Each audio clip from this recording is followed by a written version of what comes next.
Chapter 5 Anne's History. "Do you know," said Anne confidently, "I've made up my mind to enjoy this drive. It's been my experience that you can nearly always enjoy things if you make up your mind firmly that you will. Of course, you must make it up firmly. I'm not going to think about going back to the asylum while we're having our drive. I'm just going to think about the drive. Oh, look, there's one little early wild rose out. Isn't it lovely? Don't you think it must be glad to be a rose? Wouldn't it be nice if roses could talk? I'm sure they could tell us such lovely things. And isn't pink the most bewitching color in the world? I love it, but I can't wear it. Red-headed people can't wear pink, not even in imagination. Did you ever know of anybody whose hair was red when she was young, but got to be another color when she grew up?" "No, I don't know as I ever did," said Marilla mercilessly. "And I shouldn't think it likely to happen in your case either." Anne sighed. "Well, that is another hope gone. My life is a perfect graveyard of buried hopes. That's a sentence I read in a book once, and I say it over to comfort myself whenever I'm disappointed in anything." "I don't see where the comforting comes in myself," said Marilla. "Why, because it sounds so nice and romantic, just as if I were a heroine in a book, you know. I'm so fond of romantic things, and a graveyard full of buried hopes is about as romantic a thing as one can imagine, isn't it? I'm rather glad I have one. Are we going across the Lake of Shining Waters today?" "We're not going over Barry's Pond, if that's what you mean by your Lake of Shining Waters. We're going by the shore road." "Shore road sounds nice," said Anne dreamily. Is it as nice as it sounds? Just when you said shore road, I saw it in a picture in my mind as quick as that. And White Sands is a pretty name, too. But I don't like it as well as Avonlea. Avonlea is a lovely name. It just sounds like music. How far is it to White Sands?" "It's 5 miles. And as you're evidently bent on talking, you might as well talk to some purpose by telling me what you know about yourself." What I know about myself isn't really worth telling," said Anne eagerly. "If you'll only let me tell you what I imagine about myself, you will think it ever so much more interesting." "No, I don't want any of your imaginings. Just you stick to bold facts. Begin at the beginning. Where were you born and how old are you?" "I was 11 last March," said Anne, resigning herself to bold facts with a little sigh. "I was born in Bolingbroke, Nova Scotia. My father's name was Walter Shirley, and he was a teacher in the Bolingbroke High School. My mother's name was Bertha Shirley, and Walter and Bertha, lovely names. I'm so glad my parents had nice names. It would be a real disgrace to have a father named, well, say, Jebediah, wouldn't it?"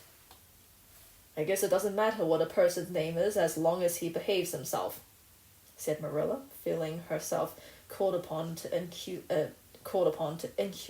inculcate a good and useful moral. "Well, I don't know." Anne looked thoughtful. "I read in a book once that a rose by any other name would smell as sweet, but I've never been able to believe it. I don't believe a rose would be as nice if it was called a thistle or skunk cabbage. I suppose my father could have been a good man, even if he had been called Jebediah. But I'm sure it would have been a cross.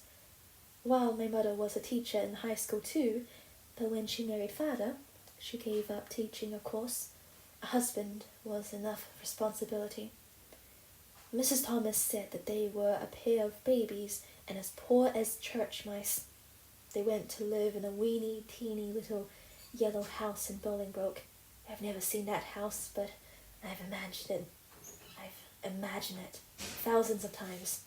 I think it must have had honeysuckle over the parlor window and lilacs in the front yard and lilies of the valley just inside the gate.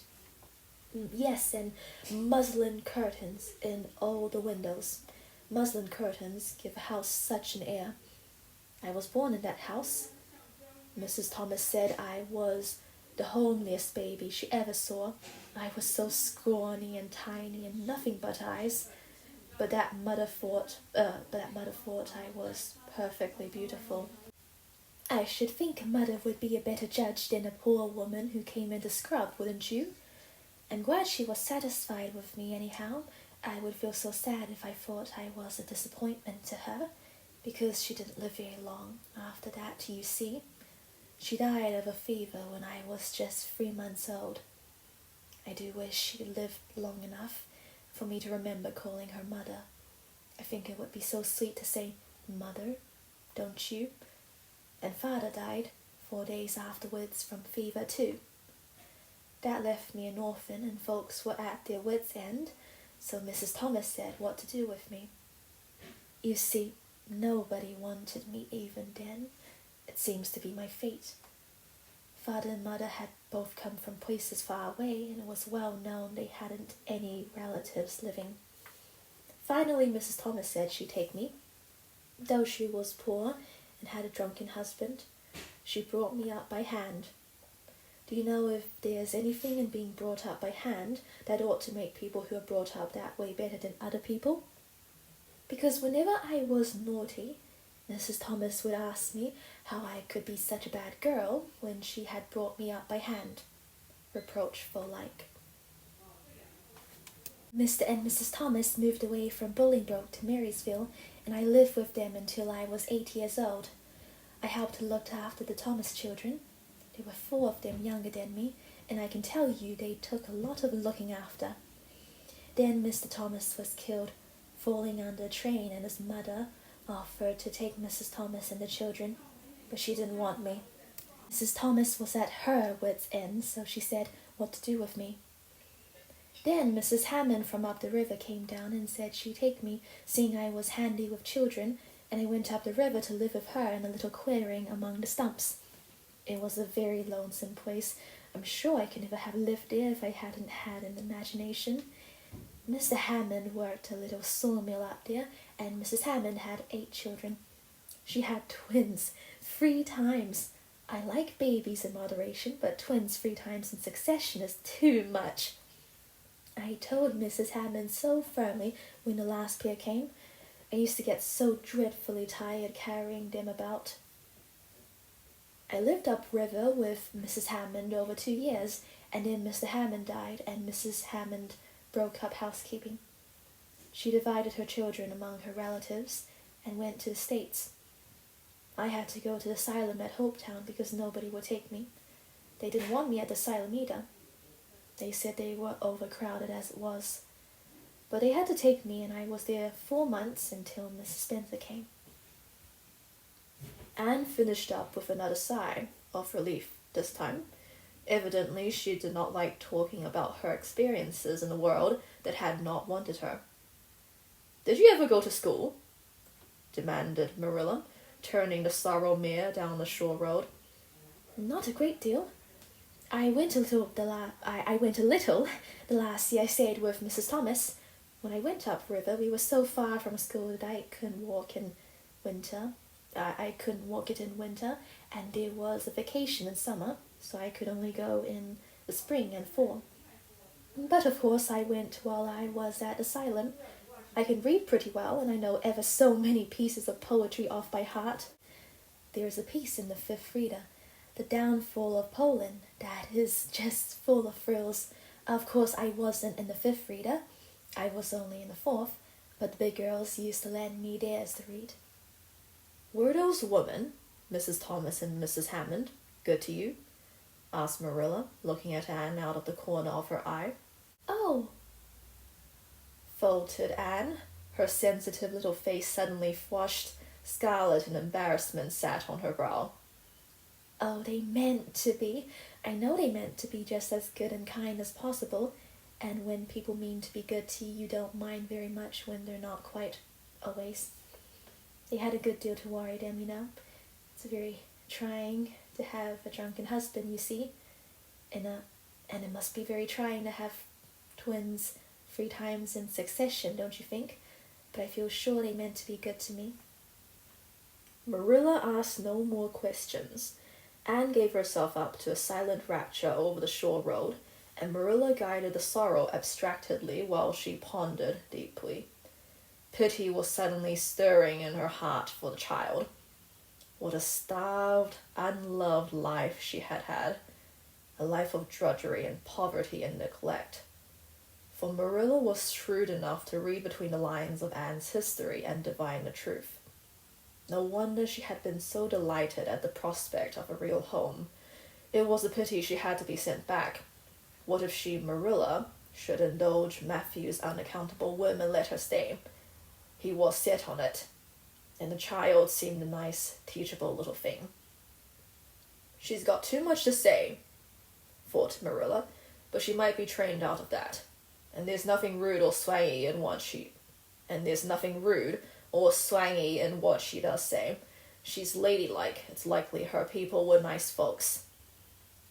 The shore road was woodsy and wild and lonesome. On the right hand, scrub firs, their spirits quite unbroken by long years of tussle with the gulf winds, grew thickly. On the left were the steep red sandstone cliffs, so near the track in places that a mare of less steadiness that the sorrow might have tried the nerves of the people behind her. Down at the base of the cliffs were heaps of surf-worn rocks or little sandy coves inlaid with pebbles as with ocean jewels. Beyond lay the sea, shimmering in blue, and over it soared the gulls, their pinions flashing silvery in their sunlight. "Isn't the sea wonderful?" said Anne, rousing from a long, wide-eyed silence. "Once when I lived in Marysville, Mr. Thomas hired an express wagon and took us all to spend the day at the shore 10 miles away. I enjoyed every moment of that day, even if I had to look after the children all the time. I lived it over in happy dreams for years. But this shore is nicer than the Marysville shore. Aren't those gulls splendid? Would you like to be a gull? I think I would. That is, if I couldn't be a human girl. Don't you think it would be nice to wake up at sunrise and swoop down over the water and away out over that lovely blue all day? And then at night fly back to one's nest. Oh, I can just imagine myself doing it. Well, what big house is that just ahead, please?" "That's the White Sands Hotel. Mr. Kirk runs it, but the season hasn't begun yet. There are heaps of Americans come there for the summer. They think this shore is just about right." "I was afraid it might be Mrs. Spencer's place," said Anne mournfully. "I don't want to get there. Somehow it will seem like the end of everything." Chapter 6. Marilla makes up her mind. Get there they did, however, in due season. Mrs. Spencer lived in a big yellow house at White Sands Cove, and she came to the door with surprise and welcome mingled on her benevolent face. "Dear, dear," she exclaimed, "you're the last folks I was looking for today, but I'm real glad to see you. You'll put your horse in, and how are you, Anne?" "I'm as well as can be expected, thank you," said Anne smilelessly. Upright seemed to have descended on her. "I suppose we'll stay a little while to rest the mare," said Marilla, "but I promised Matthew I'd be home early. The fact is, Mrs. Spencer, there's been a queer mistake somewhere, and I've come over to see where it is. We sent word, Matthew and I, for you to bring us a boy from the asylum. We told your brother Robert to tell you we wanted a boy 10 or 11 years old." "Marilla Cuthbert, you don't say so," said Mrs. Spencer in distress. "Why, Robert sent word down by his daughter Nancy, and she said you wanted a girl. Didn't she, Flora Jane?" appealing to her daughter, who had come out to the steps. She certainly did, Miss Cuthbert," corroborated Flora Jane earnestly. "I'm dreadful sorry," said Mrs. Spencer. "It's too bad, but it certainly wasn't my fault. You see, Miss Cuthbert. I did the best I could, and I thought I was following your instructions. Nancy is a terrible fighty thing. I've often had to scold her well for her heedlessness." "It was our fault. It was our own fault," said Marilla resignedly. We should have come to you ourselves and not left an important message to be passed along by word of mouth in that fashion. Anyhow, the mistake has been made, and the only thing to do is set it right. Can we send the child back to the asylum? I suppose they'll take her back, won't they? I suppose so, said Mrs. Spencer thoughtfully, but I don't think it will be necessary to send her back. Mrs. Peter Blewett was up here yesterday, and she was saying to me how much she wished she'd sent by me for a little girl to help her. Mrs. Peter has a large family, you know, and she finds it hard to get help. Anne will be the very girl for you. I call it positively providential. Marilla did not look as if she thought Providence had much to do with the matter. Here was an unexpected good chance to get this unwelcome orphan off her hands, and she'd not even feel grateful for it. She knew Mrs. Peter Blewett only by sight as a small, shrewish-faced woman without an ounce of superfluous flesh on her bones. But she had heard of her. A terrible worker and driver, Mrs. Peter was said to be, and discharged servant girls told fearsome tales of her temper and stinginess, and her family of pert, quarrelsome children. Marilla felt a qualm of conscience at the thought of handing Anne over to her tender mercies. Well, I'll go in and we'll talk the matter over, she said. And if there isn't Mrs. Peter coming up the lane this blessed minute, exclaimed Mrs. Spencer, bustling her guests through the hall into the parlour, where a deadly chill struck on them as if the air had been strained so long through dark green, closely drawn blinds that it had lost every particle of warmth it had ever possessed. That is real lucky, for we can settle the matter right away. Take the armchair, Miss Cuthbert. Anne, you sit here on ottoman and don't wiggle. Let me take your hats. Flora Jane, go out and put the kettle on. Good afternoon, Mrs. Blewett. We were just saying how fortunate it was you happened along. Let me introduce you two ladies. Mrs. Blewett, Miss Cuthbert. Please excuse me for just a moment. I forgot to tell Flora Jane to take the buns out of the oven. Mrs. Spencer whisked away after pulling up the blinds. Anne, sitting mutely on the ottoman, with her hands clasped tightly in her lap, stared at Mrs. Blewett as one fascinated.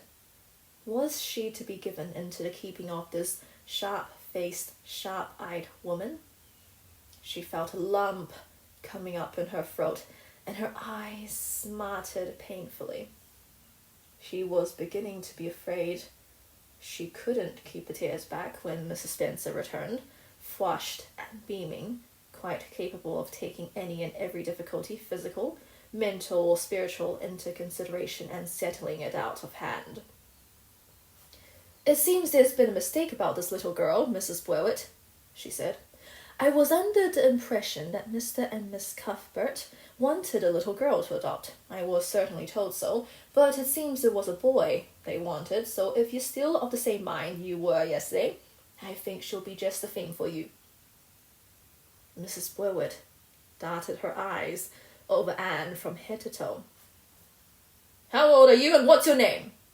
She demanded. Anne Shirley, faltered the shrinking child, not daring to make any stipulations regarding the spelling thereof. And I'm 11 years old. Humph! You don't look as if there was much to you. But you're wiry. I don't know, but the wiry ones are the best after all. Well, if I take you, you'll have to be a good girl, you know. Good and smart and respectful. I'll expect you to earn your keep, and no mistake about that. Yes, I suppose I might as well take her off your hands, Miss Cuthbert. The baby's awful fractious, and I'm clean worn out attending to him. If you like, I can take her right home now. Marilla looked at Anne and softened at sight of the child's pale face with its look of mute misery. Misery of a helpless little creature who finds itself once more caught in a trap from which it had escaped. Marilla felt an uncomfortable conviction that if she denied the appeal of that look, it would haunt her to her dying day. Moreover, she did not fancy Mrs. Blewett. To hand a sensitive, high-strung child over to such a woman? No, she could not take the responsibility of doing that. Well, I don't know, she said slowly.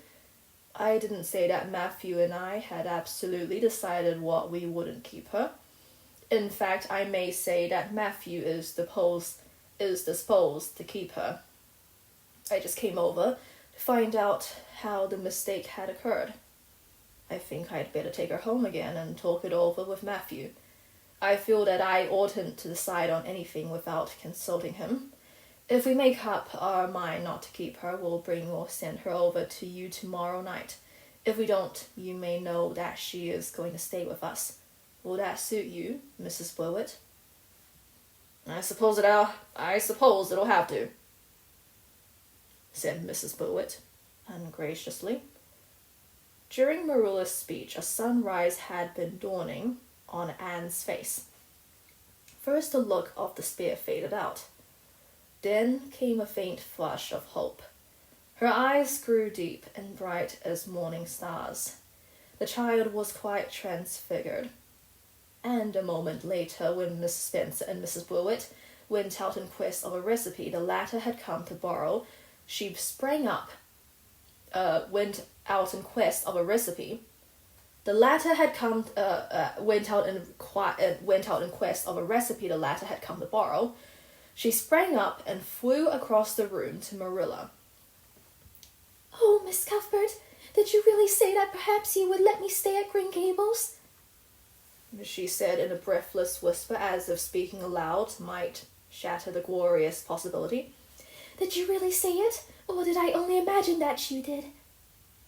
I think you better learn to control that imagination of yours, Anne, if you can't distinguish between what is real and what isn't, said Marilla crossly.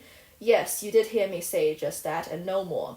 It isn't decided yet, and perhaps we will conclude to let Mrs. Blewett take you after all. She certainly needs you much more than I do. I'd rather go back to the asylum than go to live with her, said Anne passionately. She looks exactly like a gimlet. Marilla smothered a smile under the conviction that Anne must be reproved for such a speech. A little girl like you should be ashamed of talking so about a lady and a stranger, she said severely. Go back and sit down quietly and hold your tongue and behave as a good girl should. I'll try to do and be anything you want me, if you'll only keep me, said Anne, returning meekly to her ottoman. When they arrived back at Green Gables that evening, Matthew met them in the lane. Marilla from afar had noted him prowling along it and guessed his motive.